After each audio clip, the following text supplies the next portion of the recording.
Hello बच्चों, स्वागत है आपका आईआर रिसर्च स्कॉलर में। मेरा नाम शिवम कुमार है और ये वीडियो 12वीं क्लास के बच्चों के लिए डेडिकेटेड है। ठीक है, इस वीडियो में हम इस बुक को कवर करेंगे। इस वीडियो में इन्हीं जो सीरीज़ चलने वाली है, तो इस सीरीज़ में हम कवर करेंगे ये सारे के सारे चैप्टर्स, जिनमें हैं 7 चैप्टर्स हैं। दो ध्रुवीयता का अंत, सत्या के समकालीन केंद्र, समकालीन दक्षिण एशिया, अंतर्राष्ट्रीय संगठन, समकालीन विश्व में सुरक्षा, पर्यावरण और प्राकृतिक संसाधन, वैश्वीकरण। ठीक है, तो ये है हमारा चैप्टर 1, दो ध्रुवीयता का अंत। ठीक है, अच्छा, आने वाली जो जितनी भी स्लाइड्स, आने वाली जितने भी पॉइंट है, उनको आप जैसे वो लिखे हुए हैं उसी तरीके से नोट करो और उनको उसी तरीके से याद करो और उन्हें उसी तरीके से बोर्ड में लिख कर आने की कोशिश करो।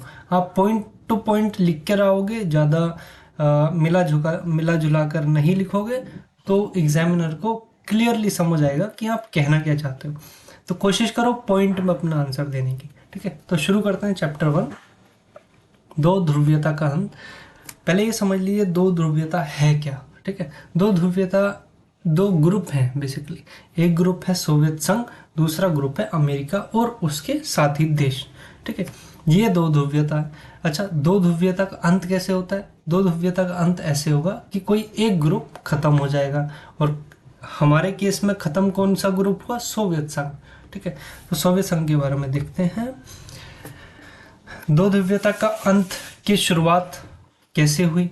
ठीक है, कैसे हम मानते हैं कि वही दो ग्रुप का अंत हो गया, या फिर चिन्ह क्या है उसका? तो दो ध्रुवीयता का अंत बेसिकली एक उसका जो चिन्ह कह सकते हैं वो है बर्लिन की दीवार। यह जर्मनी को पूर्वी और पश्चिमी जर्मनी के तरह बांटती थी। ठीक है, पूर्वी जर्मनी सोवियत संघ के पास थी। ठीक है, और पश्चिमी जर्मनी अमेरिका के वर्चस्व में थी। पूर्वी जर्मनी में सोवियत प्रणाली चलती थी और पश्चिमी जर्मनी में पूंजीवादी प्रणाली चलती थी। ठीक है, 1961 में इसको बनाया गया था, शीत युद्ध का यह प्रतीक थी। ठीक है, आपने सुना ही होगा 1961 में क्यूबा मिसाइल संकट, ये सब 65 में। तो जो शीत युद्ध के जो प्रतीक थी वो बर्लिन की दीवार थी। 9 नवंबर 1989 को जनता ने ही इसको तोड़ा था। ठीक है, सरकार का कोई ऑर्डर नहीं था। तो 9 नवंबर 1989 में जनता द्वारा इसको तोड़ दिया गया। यह करीबन 28 वर्ष तक खड़ी रही और 150 किलोमीटर लंबी थी। आपको बेसिकली ये देखना है कि बर्लिन की दीवार इतनी फेमस क्यों हो गई। ठीक है, ये दीवार इतनी फेमस क्यों है? क्योंकि यही एक चिन्ह था कि देश, दुनिया जो है दो हिस्सों में बंट चुकी है, दो ग्रुप में बंट चुकी है। यही एक चिन्ह था। ठीक है, यही एक सिंबल था। आगे बढ़ते हैं। तो हम पढ़ रहे हैं दो ध्रुवीयता का अंत, दो ग्रुप के बारे में पढ़ रहे हैं। तो एक ग्रुप अमेरिका और उसके साथी, दूसरा ग्रुप है सोवियत संघ। तो सोवियत संघ को हम समाजवादी सोवियत गणराज्य संघ के नाम से भी जानते हैं, इंग्लिश में से union of Soviet socialist republics कहा जाता है। 1917 में रूसी बोल्शेविक क्रांति होती है, जिसके एवज में, जिसके बाद 15 अलग अलग देशों को मिला करके एक संघ बनाया जाता है और उस संघ का नाम रखा जाता है सोवियत संघ। इसमें 15 गण राज्य थे। गण बोले तो ग्रुप, राज्य मतलब आपको बताइए। ठीक है, सोवियत संघ का मेन जो कारण था बनने का, वो ये था कि गरीबों के हितों में काम करना। ठीक है, समाजवादी विचारधारा यही होती है कि जो शोषण करता है, जो पूंजीवादी होते हैं, उनके खिलाफ जाकर के समाजवाद को उजागर करना, जितने भी वर्कर्स हैं, जितने भी लेबर हैं, ठीक है, उनके कल्याण में काम करना। ओके, यह समाजवाद की विचारधारा है, साम्यवादी विचारधारा है। साम्यवादी विचारधारा में बेसिकली सब समान है, सब समानता के अंदर आते हैं। कोई भी ज़्यादा अमीर नहीं है, कोई ज़्यादा गरीब नहीं है, सबको बराबर रूप से देखा जाता है। ठीक है, दूसरी दुनिया के देश क्या थे? दूसरी दुनिया के देश में सोवियत संघ आता था। बस इतना समझिए आप। पहले देश मान लीजिए अमेरिका और उसके साथी, दूसरा देश मान लीजिए सोवियत संघ, 15 गणराज्य। ठीक है, तीसरी दुनिया आपको पता ही है कि हमने शीत युद्ध के दौरान हमने सुना था गुट निरपेक्ष आंदोलन, जिसको तीसरी दुनिया कहा गया। ठीक है, जिसमें भारत भी शामिल था। ओके, और विकासशील देशों को बेसिकली तीसरी दुनिया कहा जाता है। दूसरी दुनिया का ये सोवियत संघ के 15 गणराज्य थे। आ जाते हैं सोवियत संघ के 15 गणराज्य कौन कौन से थे, तो ये पूरी लिस्ट है, इसको याद कर लीजिए, क्या पता एक एक नंबर के क्वेश्चन में आ जाए, या फिर जो ऑब्जेक्टिव टाइप को क्वेश्चन आते हैं, मल्टीपल चॉइस क्वेश्चन आते हैं एमसीक्यूज टाइप में, उसमें आ सकता है। तो ये रूस, जिसको हम रशिया बोलते हैं, Ukraine, Georgia, Belarus, Uzbekistan, Armenia, Azerbaijan, Kazakhstan, Kyrgyzstan, Moldova, Turkmenistan, Tajikistan, Latvia, Lithuania, Estonia. ठीक है, आप अभी देखेंगे बाल्कन क्षेत्र, बाल्टिक क्षेत्र, ऐसे करके कुछ आएगा। अभी आपको मैं समझाऊंगा प्रॉपर कि वो क्षेत्र कौन से हैं, क्या है क्या नहीं है। ओके, आगे बढ़ते हैं। सोवियत प्रणाली क्या थी? ठीक है, सोवियत प्रणाली इतनी फेमस क्यों थी, या फिर वो फेल क्यों हो गई, क्यों सोवियत संघ का विघटन हो गया, इसको हम धीरे धीरे जानने की कोशिश करेंगे। सोवियत प्रणाली, सबसे पहले ये देख लीजिए कि पूंजीवादी जो प्रणाली थी उसके एवज में, उसके बिल्कुल अगेंस्ट, बिल्कुल अपोजिट सोवियत प्रणाली थी। पूंजीवादी प्रणाली में बेसिकली होता है, आप अच्छे तरीके से इस अर्थव्यवस्था में अंतर दिखा देता हूं मैं। सोवियत अर्थव्यवस्था क्या था कि राज्य का पूर्ण रूप से नियंत्रण था, जितने भी संसाधन थे, ठीक है, लोगों पर, संसाधनों पर योजनाबद्ध तरीके से नियंत्रण था। ठीक है, राज्य का नियंत्रण था पूर्ण रूप से। अमेरिका की अर्थव्यवस्था में क्या था, राज्य का न्यूनतम हस्तक्षेप था, यानी राज्य ज्यादा इंटरफेयर नहीं कर रहा है आपकी लाइफ में, स्वतंत्र तो हो आप। ठीक है, आप अपना बिजनेस ग्रो करो, कमाओ, खाओ, ठीक है, गाड़ी खरीदो, बैलगाड़ी खरीदो, कुछ भी खरीदो, राज्य आपको नहीं रोकेगा। बस एक चीज है, वो ये है कि आपको बराबर तरीके से टैक्स देना है, ईमानदारी से। ये है अमेरिका की अर्थव्यवस्था। सोवियत अर्थव्यवस्था में कोई बिजनेस नहीं कर सकता, कोई एक व्यक्ति के हाथ में पूंजी नहीं जाएगी।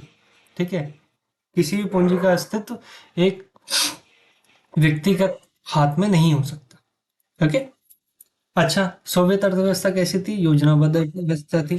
ठीक है, अमेरिका अर्थव्यवस्था कैसी थी कि भाई प्रतियोगिता चल रही है, ओपन कंपटीशन है, ओपन इकोनॉमिक कंपटीशन है, बोले तो आप आओ, कंपटीशन करो लोगों से, अपना बिजनेस ग्रो करो, अपना प्रोडक्ट बेचो, पैसे कमाओ और घर चले जाओ, बस टैक्स भर देना, ये था। ठीक है, सोवियत अर्थव्यवस्था का चौथा पॉइंट देख लेते हैं, समाजवादी आदर्शों से प्रेरित थी, यानी सब मिलके कमाएंगे, सब मिलके खाएंगे। ठीक है, गरीब से गरीब जो व्यक्ति है उसको भी अन्न मिलेगा, अमीर से अमीर व्यक्ति है उसको भी अन्न मिलेगा, गरीब से गरीब व्यक्ति जो जिस गाड़ी में चल रहा है, अमीर से अमीर व्यक्ति भी उसी गाड़ी में चलेगा। ठीक है, क्योंकि अमीरी गरीबी का कोई अंतर ही नहीं था उसमें, समाजवादी व्यवस्था में।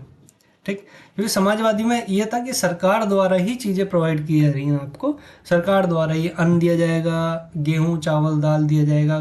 इवन दो सरकारी, जैसे हमारी ट्रेन्स हैं, ठीक है, ये सब सरकार के अंदर आती हैं। ठीक है, अभी तक तो आती हैं, आगे का पता नहीं, बट सरकार के अंदर आती हैं। तो ये इनका फेयर, इनके जो किराया है वो बहुत कम है। ठीक है, तो यही समाजवादी आदर्श है कि कम पैसों में लोगों को जो चीज़ें मुहैया कराना, ठीक है, सर्विसेज देना। अमेरिकी अर्थव्यवस्था में चौथा पॉइंट ये है कि अधिकतम लाभ के पूंजीवादी सिद्धांत, यानी जितना बेनिफिट ले सकते हो आप ले लो मार्केट से, जितना लूटना है लूटो, कोई दिक्कत नहीं है। ठीक, जितना कमाना है कमाओ, एक ही अंकुश है, एक ही पॉइंट है कि बस टैक्स भर देना टाइम पे, दैट्स ऑल, और कुछ नहीं। सोवियत अर्थव्यवस्था में लास्ट पॉइंट यह आता है कि उत्पादन के साधनों पर राज्य का स्वामित्व था, यानी जितना भी प्रोडक्शन होगा, यानी सुई बनेगी, कार बनेगी, कुछ भी बनेगा, तो उस पर किसका हक होगा? राज्य का हक होगा। ठीक है, फिर राज्य सब चीज़ों को धीरे धीरे धीरे धीरे लोगों तक पहुंचाएगा, लोगों तक बांट देगा नौकरशाही के द्वारा। यकीन मान लीजिए नौकरशाही का बहुत ज़्यादा वर्चस्व था उस टाइम पे सोवियत प्रणाली में।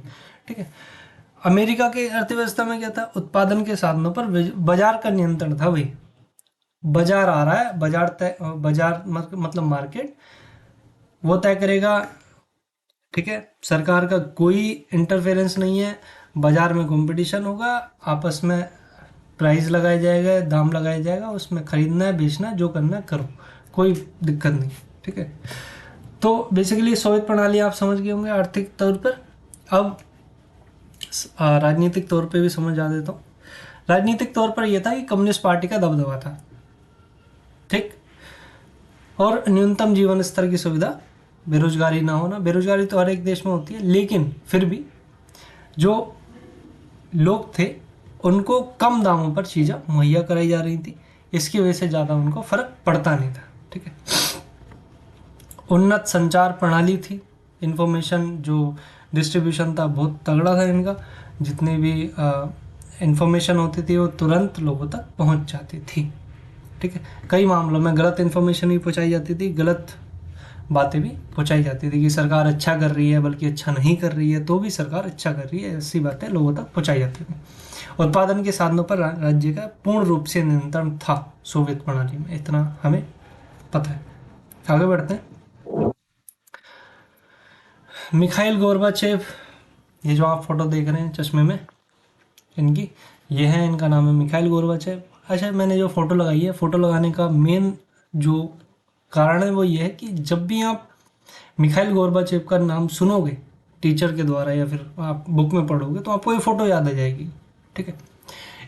इनके बारे में कुछ खास नहीं है, बट ये है कि 1900 दशक में इन्होंने एक कोशिश करी कि राजनीतिक सुधार किया जाए, लोकतांत्रिकरण किया जाए, ठीक है, जिसको रशियन में प्रस्तोइका यानी पुनर्रचना और ग्लासनोस्त यानी खुलापन। इससे रिलेटेड आपको एमसीक्यू आ सकते हैं, एक एक नंबर के क्वेश्चन आ सकते हैं कि ग्लासनोस्त को हिंदी में क्या कहा जाता है, या फिर पुनर्रचना को रशियन रूसी भाषा में क्या कहा जाता है, या फिर किस दशक में राजनीतिक सुधार या लोकतांत्रिकरण को मिखाइल गोर्बाचेव ने अपनाया, ठीक है। तो 1980 के दशक में अपनाया, ये आप याद रखो, बस इतना याद रखने की जरूरत है और कुछ नहीं, ठीक है। मिखाइल गोर्बाचेव उस टाइम सोवियत संघ के लीडर थे। अगले लीडर आते हैं 1991 में, ये जो आप देख रहे हैं भूरे बालों में, ऊपर वाले जो टकले हैं, नीचे वालों के बाल हैं, तो ये भूरे बालों में देख रहे हैं, इनका नाम है बोरिस येल्त्सिन। यही वो व्यक्ति हैं जिन्होंने सोवियत संघ के जो समाप्ति थी उसकी घोषणा करी थी 1991 में, ठीक है। तो 1991 में बोरिस येल्त्सिन के नेतृत्व में पूर्वी यूरोप के देशों में तथा रूस, यूक्रेन व बेलारूस ने सोवियत संघ की समाप्ति की घोषणा की थी, और CIS यानी Commonwealth of independent states, Hindi में बोले तो स्वतंत्र राज्यों का राष्ट्रकुल बना। 15 नए देश का उदय हुआ। 15 गणराज्य मिलकर के सोवियत संघ बने थे, वो अलग हो गए, सब बिखर गए, ठीक है। तो अब जो है 15 अलग देश, नए देश बन चुके हैं। आगे बढ़ते हैं। आप ये फोटो देखो, फोटो में ऊपर ऑरेंज कलर में ये जो सोवियत संघ है, ठीक है, नीचे जो है डिफरेंट कलर जो है ब्लू और स्काई ब्लू, ग्रीन, ऑरेंज, ठीक है, स्किन कलर, ये सब जो है ये राज्य हैं, ये देश है बेसिकली। ऊपर का सोवियत संघ था, उसका विघटन हो गया, उसका वो बिखर गया और इन देशों में बिखर गया वो 15 देश, ये नए उभर के आए। सबसे बड़ा देश बना रूस, रशिया, ठीक है। इसके कारण जान लेते हैं, ठीक है। कारण बेसिकली ये है, अच्छा ये जो पॉइंट लिखे हुए हैं ऐसे ही पॉइंट आपको बिल्कुल इसी तरीके से लिख करके आने एग्जाम में, और अगर आप इस तरीके से साफ साफ सुंदर सुंदर मोटा मोटा लिख के आएंगे पॉइंट वाइज, तो आपको मैं कहता हूँ कि अगर 5 नंबर का क्वेश्चन है तो 5 नंबर मिलना पक्का है, ठीक है। तो सोवियत संघ के विघटन के कारण बेसिकली ये है कि नागरिकों की राजनीतिक और आर्थिक आकांक्षा को पूरा ना कर पाना। भाई जब आपकी संचार प्रणाली इतनी अच्छी है तो आपको नहीं लगता है कि लोगों को पता चल रहा हो कि पश्चिमी देश हमारे वो जो है तरक्की कर रहे हैं, उनके लोगों के पास पैसा है, गाड़ी है, घर है, अच्छी लाइफस्टाइल है, अच्छे तरीके से वो अच्छा खा रहे हैं, अच्छा पी रहे हैं, ठीक है, सरकार द्वारा दिए जाने वाले अनाज पर वो निर्भर नहीं है, ठीक है। तो लोगों की भाई आकांक्षाएं बढ़ने लग गई, आर्थिक आकांक्षाएं, राजनीतिक आकांक्षाएं, ठीक है, क्योंकि नौकरशाही का बहुत ज़्यादा शिकंजा था, ठीक है, सोवियत प्रणाली पे। नेक्स्ट पॉइंट भी यही है कि सोवियत प्रणाली पर नौकरशाही का शिकंजा था। नौकरशाही बोले तो IAS IPS ये सब जो लोग होते हैं, नौकरशाही बोला जाता है इन्हें, ठीक है। तो ये सरकार के जितने भी ऑर्डर्स होते हैं, जितने भी प्रणाली जो व्यवस्था होती है उसको लागू करने का जो काम होता है वो नौकरशाही का काम होता है, ठीक है। बाकी नेक्स्ट पॉइंट है कम्युनिस्ट पार्टी का बुरा शासन। कम्युनिस्ट पार्टी थी सोवियत प्रणाली में, कम्युनिस्ट पार्टी का बुरा शासन एक कारण बना, किसका? सोवियत संघ के विघटन का। ठीक है, नेक्स्ट पॉइंट आ जाता है सोवियत संघ में अपना पैसा और संसाधन पूर्वी यूरोप में अधिक लगाया ताकि उनका नियंत्रण बना रहे। अच्छा, आपने ये तो सुना ही है मेरे मुंह से भी कि भाई यूरोप दो हिस्सों में बट गया था, एक पूर्वी यूरोप था, एक पश्चिमी यूरोप था। ठीक है, तो पूर्वी यूरोप जो था सोवियत प्रणाली को मानता था। अब सोवियत प्रणाली को पूर्वी यूरोप मानता है तो भाई उसको पैसे की भी जरूरत है, तो उसकी मदद कौन करेगा? सोवियत संघ करेगा। ठीक है, तो उन पर नियंत्रण रखने के लिए, उनको बोलने के लिए, उनको ये समझाने के लिए कि भाई सोवियत प्रणाली अच्छी है, समाजवाद अच्छा है, साम्यवादी व्यवस्था अच्छी है, इसको आप अपनाओ, इसके लिए भी पैसे लगते थे। और वो संसाधन जो था वो पूर्वी यूरोप के देशों में ज़्यादा सोवियत संघ अपने संसाधन डाल रहा था, जिसकी वजह से उनके जो खुद के लोग थे वो इतने खुश नहीं थे। ठीक है, क्योंकि भाई अपने घर में खाने को नहीं, आप दूसरे घर में भर रहे हो, तो कुछ ये तो बात अजीब सी हुई है ना। लोगों को गलत जानकारी देने लग गई कि सोवियत संघ विकास कर रहा है। भाई संचार प्रणाली आपकी उन्नत है, इसका मतलब ये नहीं कि लोगों को आप गलत इन्फॉर्मेशन दोगे। अगर आपको पता है कि आपकी जो अर्थव्यवस्था वो चरमरा रही है, क्यों? क्योंकि आप अपना पैसा जो है परमाणु जो हथियार है उनको बनाने में लगा रहे हैं। ठीक है, सैनिक शक्ति बढ़ाने में लगा रहे हैं। ठीक है, ऐसा नहीं कि लोगों का विकास करो, लोगों के लिए सड़कें, हॉस्पिटल और भी कई सारी चीज़ें, सुविधाएं हैं, उनको बनाने की जगह आप जो है पूर्वी यूरोप में अपने संसाधन डाल रहे हैं ताकि वो आपके साथ रहें बस। ठीक है, अमेरिका के वर्चस्व में वो ना आए। ठीक, तो ऐसा नहीं था। ये फिर इस तरीके की व्यवस्था को लेकर के लोगों के अंदर आक्रोश पैदा हुआ। संसाधनों का अधिकतम उपयोग परमाणु हथियारों पर करना, प्रौद्योगिकी और बुनियादी ढांचे में पश्चिम के मुकाबले पीछे रहना है। भाई जब पश्चिम के पास पश्चिमी देश जो अमेरिका, उसके साथी, उनके पास पैसा था, ठीक है, डॉलर, तो जिसके पास पैसा वो अच्छी व्यवस्था करेगा ही, अच्छा घर खरीदेगा, अच्छी गाड़ी खरीदेगा, अच्छा लाइफ स्टाइल जिएगा। ठीक है, जिसके पास पैसा ही नहीं वो किस तरीके से अपना जीवन करेगा? वो तो वही है कि भाई अपना जो मिल रहा है खाया और बस जीवन चल रहा है। ठीक है, तो इस तरीके को लेकर के फिर सोवियत संघ पश्चिम के मुकाबले पीछे रह गया। ठीक है, रूस की प्रमुखता, यानी 15 गणराज्यों में सबसे बड़ा गणराज्य है, जैसा कि आप नीचे फोटो में देख रहे हैं ब्लू कलर में, ये रशिया है पूरा, रूस। तो सोवियत संघ में सबसे ज़्यादा इसकी चलती थी, रूस की। ठीक, बाकी गोर्बाचेव द्वारा किए गए सुधारों का विरोध होना, जैसे लोकतांत्रिकरण था और भी आर्थिक चेंज थे, आर्थिक चेंज किए थे, गोर्बाचेव ने करने की कोशिश करी थी 1980 के दशक में, जो कि फेल हो गए थे। ठीक है, उनके सुधारों का विरोध करना। ठीक, फिर जो सोवियत प्रणाली की सत्तावादी पार्टी थी वो जनता के प्रति जो जवाबदेही नहीं थी उनकी, तो ये सब एक कारण थे सोवियत संघ के विघटन के। आपको इसी क्रमबद्ध तरीके से याद करना है और इसी तरीके से लिख करके आ जाना है। ठीक है, नंबर आपको मिल जाएंगे। ओके, नेक्स्ट आते हैं सोवियत संघ के विघटन के परिणाम। तो भाई दुनिया दो ग्रुप में बटी हुई थी, एक ग्रुप हट गया, एक ग्रुप बिल्कुल खत्म हो गया। तो कौन सा ग्रुप बचा? एक ग्रुप बचा।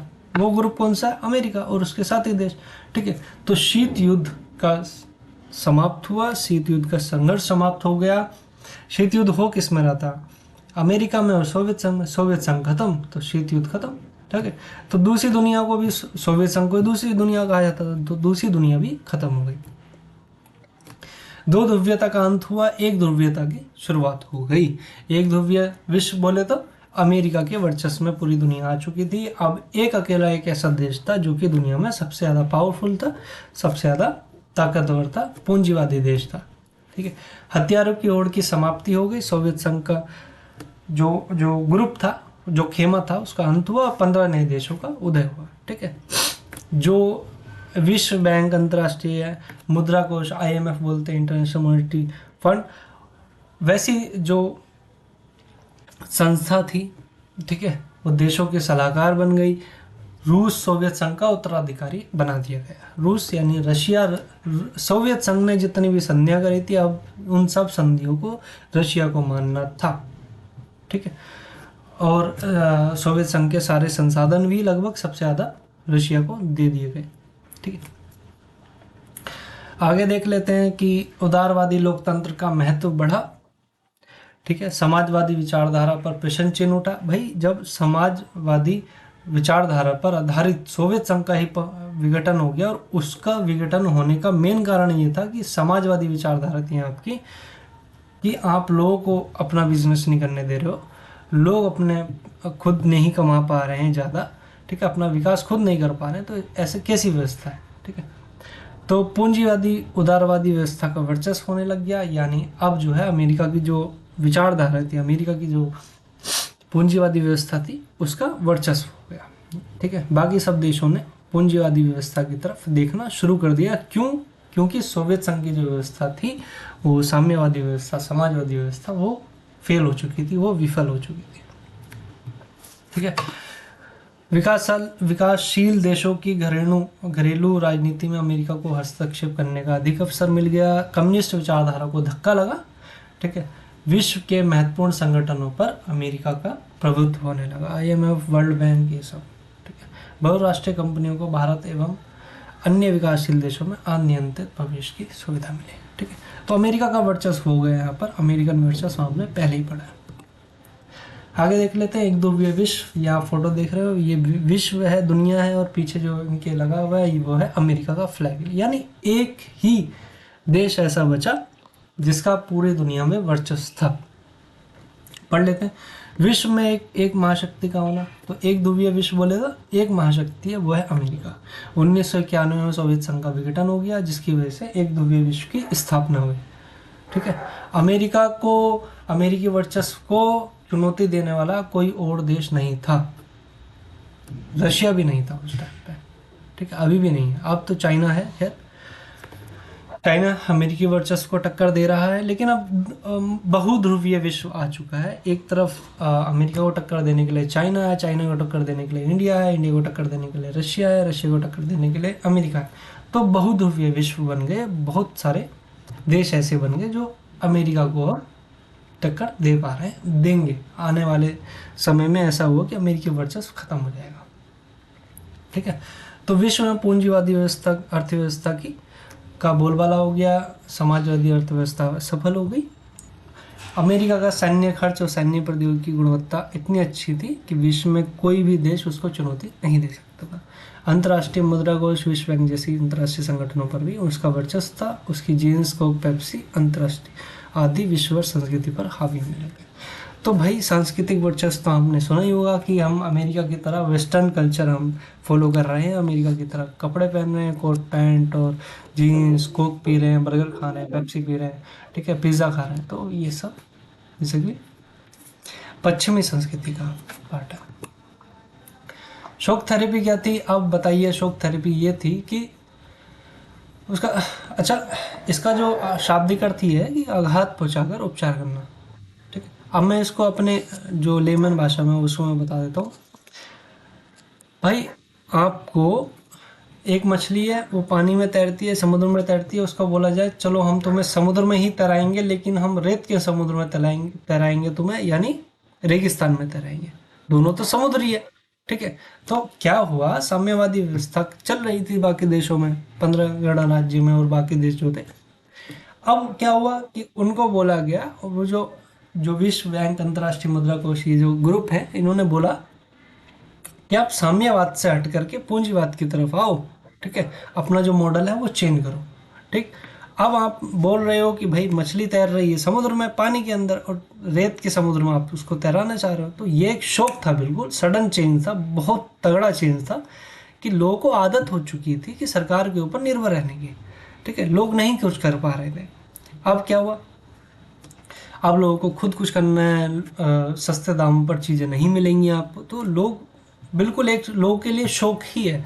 तो ये शौक थेरेपी थी, इसी को शौक थेरेपी कहा जाता है, जिसमें जो मिल्कियत का प्रमुख रूप निजी स्वामित्व हो गया, राज्य की संपदा पर निजीकरण हो गया। यानी जो लोग थे, राज्य का स्वामित्व खत्म होने वाला था, खत्म हो रहा था।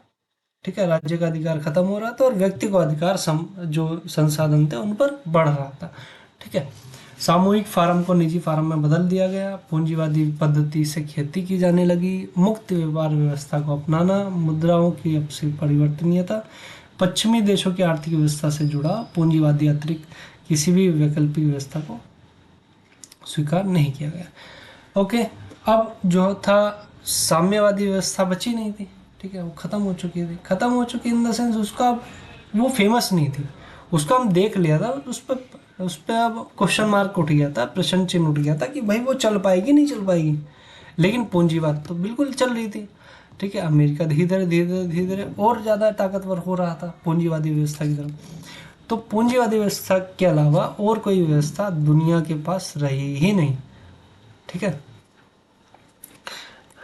अब आते हैं, लेकिन मैं एक चीज़ बता दूं, भारत इकलौता तो नहीं कह सकता हूं, कई सारे और देश हैं, लेकिन भारत एक ऐसा देश है जहाँ पे साम्यवादी व्यवस्था भी है और पूंजीवादी व्यवस्था भी है। साम्यवादी व्यवस्था जैसे हमारे छत्तीसगढ़ में नवीन पटनायक है, वो 1 रुपये किलो चावल, वो सॉरी 1 रुपये किलो गेहूँ, 2 रुपये किलो चावल देते हैं, ठीक है। तो सब्सिडाइज रेट पर हम लोगों को प्रोवाइड करा रहे हैं क्या, अनाज, खाना पीना, ठीक है, क्योंकि गरीबी है वहाँ पे काफ़ी ज़्यादा, ठीक। तो अच्छा, हम अपने टॉपिक पे आते हैं, ग्रास सेल एवं इसके उत्पन्न होने के कारण। ग्रास सेल क्या था? अब भाई सरकार के हाथ में सारी की सारी फैक्ट्री थी, सारी की सारी चीज़ें थी, संसाधन सारे के सारे थे। अब क्या हुआ कि औने पौने दाम में क्या था, सारे के सारी फैक्ट्री, सारी इंडस्ट्रीज, ये सब बेच दिया गया। किसे? प्राइवेट लोगों को, पूंजीवादी लोगों को, जिनके पास पैसा था उनको बेच दिया गया, ठीक। निजी हाथों में, निजी कंपनियां जो थी उन्होंने इन सबको खरीद लिया, ठीक है। राज्य का कोई नियंत्रण नहीं रहा, तो अर्थव्यवस्था इस वजह से चरमरा गई, ठीक। तो इसी को सबसे बड़ा सेल कहा जाता है दुनिया का, और ग्रास सेल का बेसिक मतलब यही है कि भाई जो भी सब चीज़ें थी, जो भी तामझाम था राज्य के पास, वो सब कम दामों में, कम पैसों में बेच दिया गया, बिल्कुल नीलाम कर दिया गया, ठीक है। ये सब आप देख लेना, एक बार नज़र मार लेना, पढ़ लेना, बेसिक मतलब यही है इसका, ठीक है। ओके, और इसके उत्पन्न होने के कारण क्या थे भाई, साम्यवादी व्यवस्था ही फेल हो गई, ठीक है। तो जब साम्यवादी व्यवस्था चरमरा गई, अब इसके बाद क्या किया जाए, तो पूंजीवादी व्यवस्था अपनाई जाएगी। पूंजीवादी व्यवस्था में क्या जाएगा कि सब चीज़ें निजी हाथों में चली जाएंगी। निजी हाथों में चली जाने के लिए क्या करना पड़ेगा, सब चीज़ें बेचनी पड़ेंगी, ठीक है, राज्य बेचेगा, ठीक है। तो फिर वही ग्रास सेल की जो एक सिचुएशन क्रिएट हो जाएगी। बाल्कन क्षेत्र, बाल्टिक क्षेत्र मैं आपको बता रहा था, बाल्कन क्षेत्र क्या होता है, बाल्टिक क्षेत्र क्या होता है, आपके इस चैप्टर में है। बाल्कन क्षेत्र वो होता है, युगोस्लाविया एक गणराज्य था, जैसे सोवियत संघ एक गणराज्य था, वैसे युगोस्लाविया एक गणराज्य था। गणराज्य बोले तो कई सारे देशों ने मिलकर के एक ग्रुप बना रखा था, ठीक है। यहाँ पर गृह युद्ध हुआ और कई प्रांतों में यह गणराज्य युगोस्लाविया बट गया। ये जो आप राइट साइड में देख रहे हैं फोटो, ये जैसे Slovenia, Croatia, Bosnia Herzegovina, Serbia, Montenegro and Macedonia, इन सब देशों में युगोस्लाविया बट गया, ठीक है, ओके। और इन सब देशों ने अपने आप को स्वतंत्र घोषित कर दिया। बस यही है बाल्कन क्षेत्र, और कुछ नहीं। इन देशों के नाम याद रख लो, ठीक है, युगोस्लाविया गणराज्य का नाम याद रख लेना, और कुछ नहीं करना। बाल्टिक क्षेत्र पर आते हैं। बाल्टिक क्षेत्र बेसिकली ये है कि आप जो विश्व का वो देखोगे, मैप देखोगे, वर्ल्ड मैप देखोगे, उसमें आपको रशिया के लेफ्ट साइड में दिखेगा छोटे छोटे 3 देश हैं, लिथुआनिया, लातविया, एस्तोनिया, ठीक है। इसको बाल्टिक स्टेट इसलिए कहा जाता है, बाल्टिक एरिया क्षेत्र इसलिए कहा जाता है क्योंकि बाल्टिक सी के पास है, ठीक है। इस वजह से इसका नाम इस वजह से ऐसा पड़ा हुआ है। एस्तोनिया, लातविया, लिथुआनिया, अब ये नेटो के मेंबर है। नेटो आपको पता है नॉर्थ अटलांटिक ट्रीटी ऑर्गेनाइजेशन, जो 1949 में हुई थी। तो 2004 में ये तीनों शामिल हो गए नेटो में, ठीक है। और 1990 में इन्होंने अपने आप को स्वतंत्र घोषित कर दिया। 1991 में जो संयुक्त राष्ट्र संघ है, यूनाइटेड नेशंस, उनके ये मेंबर बन चुके थे, ओके। और ये 1991 में सोवियत संघ के ही पार्ट थे, ठीक है। उसके सोवियत संघ का जब विघटन हुआ तो ये देश उनमें से 3 देश 15 में से एक थे, ठीक है। तो इनको बाल्टिक क्षेत्र कहा जाता है। नेक्स्ट आते हैं मध्य एशिया। मध्य एशिया में ये फोटो देख रखी है, देखो आप, इस फोटो में कुछ देश है, इनको ही मध्य एशिया कहा जाता है और कोई देशों का नहीं। Kazakhstan, Uzbekistan, Turkmenistan, Tajikistan, Kyrgyzstan, इन देशों को कुल मिलाकर के मध्य एशिया कहा जाता है और कुछ जानने की जरूरत नहीं है इसमें, ठीक है। मध्य एशिया के देशों को पूछा जा सकता है और MCQ टाइप में क्वेश्चन पूछा जा सकता है आपसे, ठीक है। और इसका महत्व क्या है वो पूछा जा सकता है। महत्व बेसिकली ये है कि यहाँ पर तेल के भंडार हैं, तेल कंपनियाँ बहुत सारी हैं और पेट्रोल का मतलब बहुत विशाल भंडार है यहाँ पे, ठीक है। तो इस वजह से ऐसा है, ये इसकी इम्पोर्टेंस ये है, okay. Kazakhstan, Uzbekistan, Turkmenistan, Tajikistan, Kyrgyzstan, नाम थोड़े मिलते जुलते हैं लेकिन आप याद कर लेंगे, एक बार देख लो इन्हें तो काफ़ी अच्छा रहेगा, ओके। नेक्स्ट आ जाते हैं पूर्व साम्यवादी देश और भारत। अब क्या था, सोवियत प्रणाली, सोवियत संघ तो उसका तो विघटन हो गया, लेकिन सोवियत प्रणाली जो फॉलो कर रहे थे देश वो तो अभी भी है ना। जैसे रशिया, भारत, रशिया है और कजाकिस्तान है, तुर्कमेनिस्तान है, कई सारे देश, 15 गणराज्य तो अभी भी है। तो उसके साथ भारत के कैसे संबंध है, तो भाई पूर्व साम्यवादी देशों के साथ भारत के संबंध बहुत अच्छे हैं, कोई प्रॉब्लम नहीं है हमें उनसे, क्योंकि वो दूर भी हैं, हमारे पड़ोसी थोड़ी ना वो, ठीक है। जैसे चाइना है, चाइना भी साम्यवादी देश है, ठीक है, वो भी एक ऐसी व्यवस्था फॉलो करता है, लेकिन भाई बॉर्डर इशू है हमारे उसके, ठीक है। रूस के साथ हमारे विशेष रूप से संबंध अच्छे हैं, रशिया के साथ। ये फोटो आप देख रहे हैं, इसमें श्री नरेंद्र मोदी जी खड़े हैं, व्लादिमीर पुतिन खड़े हैं और ये क्या इनका नाम मैं भूल रहा हूँ, लेकिन ये जो लेडी हैं ये हमारी विदेश मंत्री थी, श्रीमती सुषमा स्वराज जी, ठीक है। दोनों का सपना बहुध्रुवीय विश्व का था। जैसे मैंने आपको बताया कि अमेरिका को टक्कर देने के लिए चाइना आ चुका है, चाइना को टक्कर देने के लिए इंडिया, इंडिया को टक्कर देने के लिए रशिया। तो बेसिकली बहुध्रुवीय विश्व का इन दोनों देशों का सपना है कि दोनों देश ये चाहते हैं कि अमेरिका का वर्चस्व ना रहे सीधा, ठीक है। और नीचे जो आप ये रशिया वाली बंदूक देख रहे हैं, पेट्रोल की बंदूक है, यानी मान लीजिए रशिया के पास प्राकृतिक संसाधन बहुत सारे हैं, प्राकृतिक गैस बहुत है और पेट्रोलियम जो जितना भी है वो बहुत है, भरपूर मात्रा में, ठीक है।